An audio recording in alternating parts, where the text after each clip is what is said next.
Selamat datang di channel Educamp Ganesha. Sebelum kita mulai, biasakan kita berdoa terlebih dahulu dan meminta file kepada admin agar pembelajaran lebih terstruktur.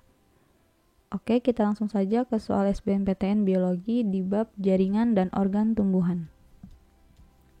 Soal nomor 1 dari UMPTN tahun 2000. Pada percobaan perendaman pangkal batang yang telah dipotong dalam larutan eosin, dapat dipastikan jaringan yang lebih dahulu berwarna merah adalah A. Epidermis, B. Parenkim, C. Sklerenkim, D. Xilem, E. Phloem. Oke, saya berikan waktu 5 detik untuk teman-teman menjawab. Baik, jawaban yang benar adalah D. Xilem. Jadi, transportasi air, garam mineral, dan zat hara pada tumbuhan diangkat oleh pembuluh xilem. Oleh karena itu, jaringan yang lebih dulu berwarna merah adalah xilem. Oke, soal nomor 2 dari UMPTN tahun 2001. Ciri khas struktur anatomi daun yang berbentuk lembaran adalah A. Berkas pengangkutnya pipih, B. Xilem berada di sisi atas, C. Phloem berada di sisi atas, D. Pada epidermisnya banyak stomata, E. Sel-sel epidermisnya kloroplas. Oke, 5 detik lagi untuk teman-teman menjawab. Baik, jawaban yang benar adalah A. Berkas pengangkutnya pipih. Jadi, ciri khas anatomi daun yang berbentuk lembaran adalah daun tumbuhan monokotil.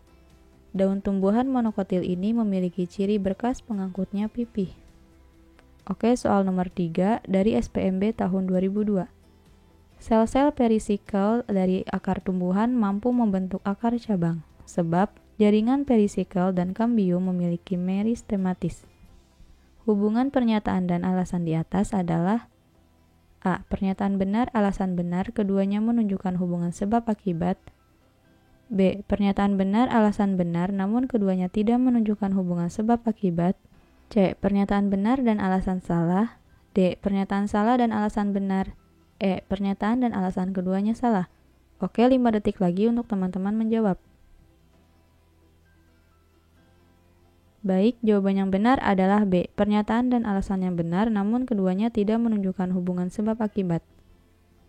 Jadi, yang alasan yang benar itu, sel-sel perisikal pada akar tumbuhan mampu membentuk akar cabang, sebab jaringan perisikal merupakan jaringan dewasa, namun dalam keadaan tertentu dapat memperoleh embryonal kembali.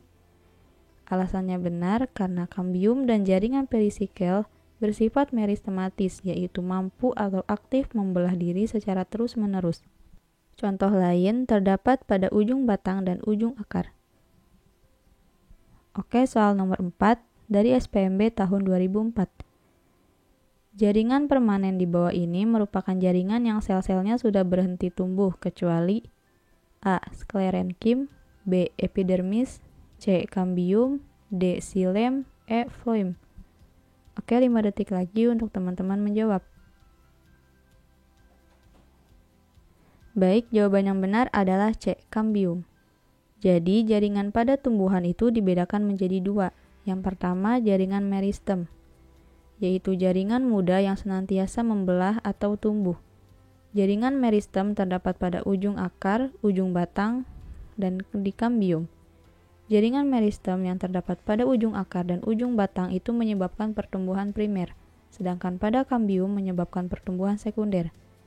Dan yang kedua ada jaringan dewasa, yang termasuk ke dalam jaringan dewasa yaitu jaringan epidermis, jaringan parenkim, jaringan penyongkong, jaringan gabus, dan jaringan pengangkut, yaitu phloem dan xilem. Oke, soal nomor 5 dari SPMB tahun 2008. Pada siklus hidup tumbuhan Gymnospermae, sporofit akan menghasilkan megaspora dan mikrospora dalam satu konus tunggal.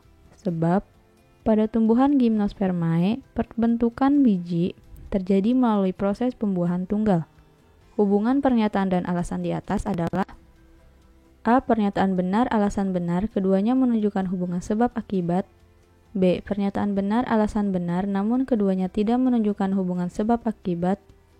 C. Pernyataan benar dan alasan salah. D. Pernyataan salah dan alasan benar. E. Pernyataan dan alasan keduanya salah. Oke, 5 detik lagi untuk teman-teman menjawab. Baik, jawaban yang benar adalah D. Pernyataan salah dan alasannya benar. Kenapa pernyataannya salah? Karena semua Gymnospermae itu adalah heterostrop, artinya mempunyai dua macam spora, yaitu mikrospora dan megaspora. Mikrospora atau polen menghasilkan gametofit jantan, sedangkan megaspora yang tunggal menghasilkan gametofit betina. Dan pada gametofit ini terbentuklah arkegonia. Lalu alasannya benar. Pembuahan pada Gymnospermae itu disebut pembuahan tunggal karena tiap-tiap inti sperma membuahi satu sel telur. Oke, soal nomor 6 dari SNMPTN tahun 2009. Tumbuhan berpembuluh umumnya menyerap nitrogen dalam bentuk A. Senyawa nitrogen, B. Senyawa nitrit, C. Asam amino, D. Gas amonia, E. Ion nitrat. Oke, 5 detik lagi untuk teman-teman menjawab. Baik, jawaban yang benar adalah E. Ion nitrat. Jadi, tumbuhan berpembuluh merupakan tumbuhan yang memiliki berkas pembuluh angkut, yaitu flum dan xilem. Tumbuhan berpembuluh itu meliputi spermatopita atau tumbuhan berbiji dan pteridopita atau tumbuhan paku. Pada tumbuhan berpembuluh, umumnya nitrogen diserap dalam bentuk ion nitrat melalui proses nitrifikasi oleh bakteri nitrat. Oke, kita ke soal nomor 7 dari SBMPTN tahun 2019. Jika fungsi mikrotubul sel-sel meristem ujung akar dihambat dengan perlakuan kolkisin, maka penghambatan apa yang terjadi? A. Poliploidi, B. Sitokinesis, C. Replikasi DNA, D. Pemisah kromosom, E. Pembentukan benang spindle. Oke, 5 detik lagi untuk teman-teman menjawab. Baik, jawaban yang benar adalah E. Pembentukan benang spindle. Jadi, kolkisin ini merupakan alkaloid toksik dan karsinogen yang diperoleh dari ekstrak tumbuhan Calsicum autumnale. Rumus kimianya adalah C22H25NO6. Kolkisin merupakan inhibitor atau penghambat mitosis karena dapat mengikat tubulin, komponen utama mikrotubula. Mikrotubula berperan penting dalam pembentukan benang spindle. Bila pada ujung akar diberi perlakuan kolkisin, maka akan menghambat pembentukan benang spindle. Oke, soal nomor 8 dari SBMPTN tahun 2014. Tumbuhan berikut ini yang batangnya tidak mengalami pertumbuhan sekunder adalah A. Pinus, B. Mangga, C. Rambutan, D. Palem, E. Kembang sepatu. Oke, 5 detik lagi untuk teman-teman menjawab. Baik, jawaban yang benar adalah D. Palem. Kenapa? Karena palem itu termasuk monokotil. Jika Pinus itu termasuk ke dalam Gymnospermae, mengalami pertumbuhan sekunder. Oke, soal nomor 9 dari SBMPTN tahun 2015. Sel pada daun yang berperan dalam gerak menggulung daun rumput adalah A. Buliform, B. Palisade, C. Trichoma, D. Stomata, E. Trachea. Oke, 5 detik lagi untuk teman-teman menjawab.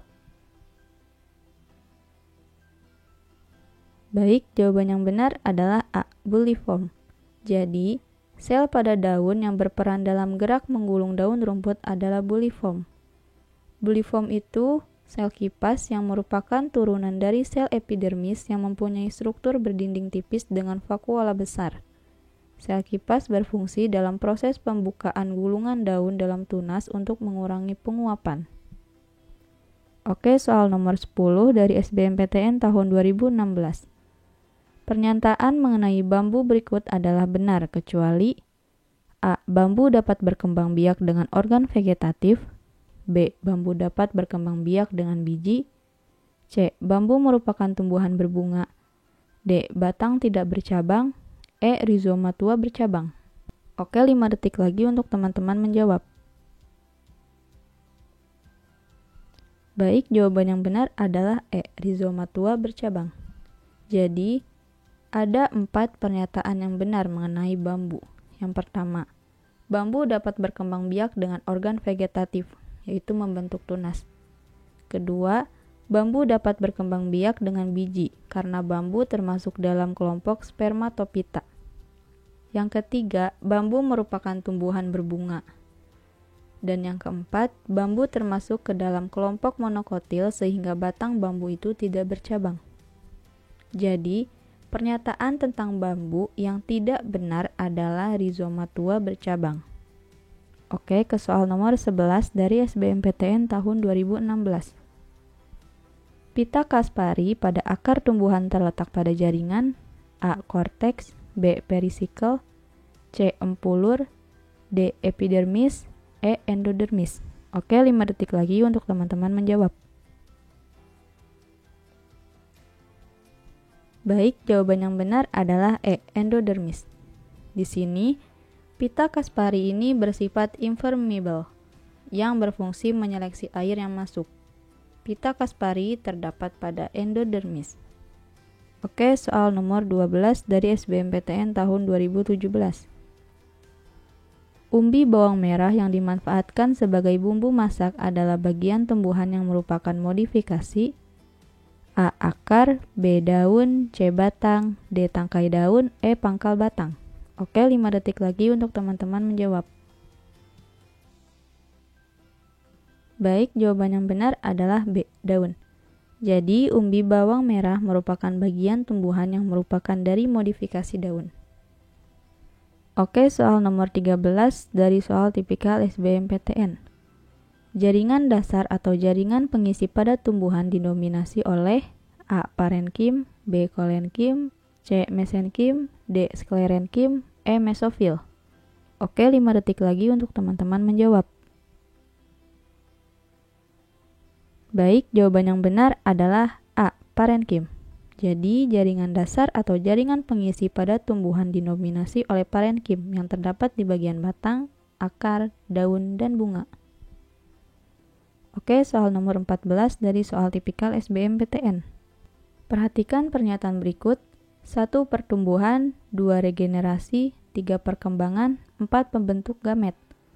Fungsi jaringan meristem primer atau meristem apikal ada di bawah ini, yaitu untuk A. 1, 2, dan 3 benar, B. 1 dan 3 benar, C. 2 dan 4 benar, D. 4 saja, E. Semua jawaban benar.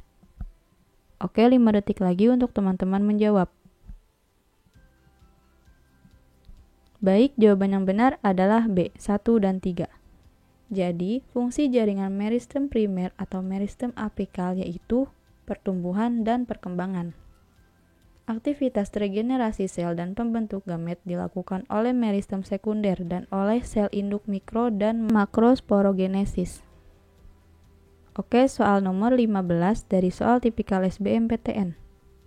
Yang dianggap sebagai jaringan pembatas antara daerah korteks dan bagian stel dari akar bangga adalah A. Epidermis, B. Hipodermis, C. Perisikel, D. Endodermis, E. Fluoterma. Oke, 5 detik lagi untuk teman-teman menjawab. Baik, jawaban yang benar adalah D. Endodermis. Jadi, yang dianggap sebagai jaringan pembatas antara daerah korteks dan bagian stelet dari akar mangga adalah endodermis, yang pada bagian batangnya disebut fluoterma. Oke, sekian pembahasan soal SBMPTN Biologi di bab jaringan dan organ tumbuhan. Jangan lupa subscribe, komen, dan like. Jika video ini bermanfaat, teman-teman share sebanyak-banyaknya ya. Sampai jumpa di video selanjutnya.